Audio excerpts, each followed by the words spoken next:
hampa lukis soft rock, kami keluar design. Ingat tak kempen Build Your Stride yang ESP buat tu?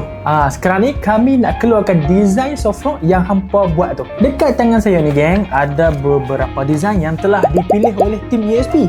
Jadi mari sini kita review sikit. Okey geng, yang pertama ni kita nampak macam domino.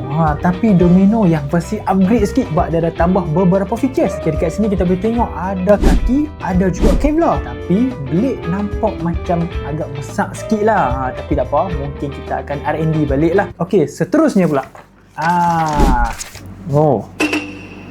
Macam Naruto.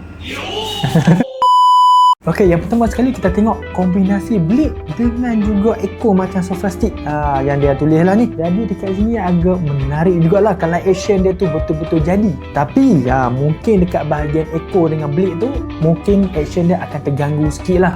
Tapi tak apa, yang penting idea yang diberikan tu agak kreatif dan juga menarik. Okey geng, jom kita tengok idea yang seterusnya pula apa dia.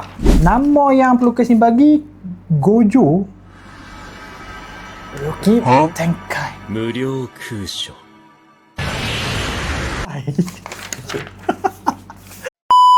Dia ada drawing, ada pandangan hadapan dan juga ada pandangan sisi.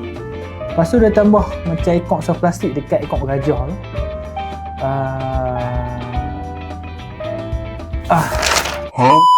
Seterusnya pula design by Gizo. Okey, dia bagi nama soft rock dia ni Red Ice Frog.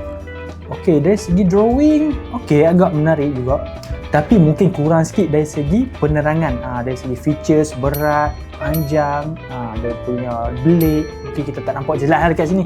Tapi apa-apa pun agak menarik jugalah sebab dia colour sekali kan. Okey, next. Okey, nama dia beri Sprout ni Mac Killer. Kalau kita tengok dekat bahagian design side view dia ni, nampak macam logo ESP. Agak menarik dan kreatif juga. Okey, jadi kita tengok dia punya features double V blade. Okey, lepas tu dia ada letak juga kaki katak kat situ. Idea ini agak menarik juga. Dan juga kreatif. Tahniah diucapkan kepada pelukis ni. Okey geng, jangan risau. Kempen ni masih lagi berjalan. Jadi hampa ada peluang lagi nak hantar drawing. Sebab tarikh tutup dia ni 21 April ni. Jadi ada lagi lebih kurang 1 minggu lah. Kalau tak tahu macam mana nak join kempen ni, hampa semua boleh pergi ke TikTok kami. Okey, dekat bahagian atas ada kempen Build Your Stride. Tekan video tu untuk dapatkan cara macam mana hampa nak join kempen ni. Okey, good luck geng.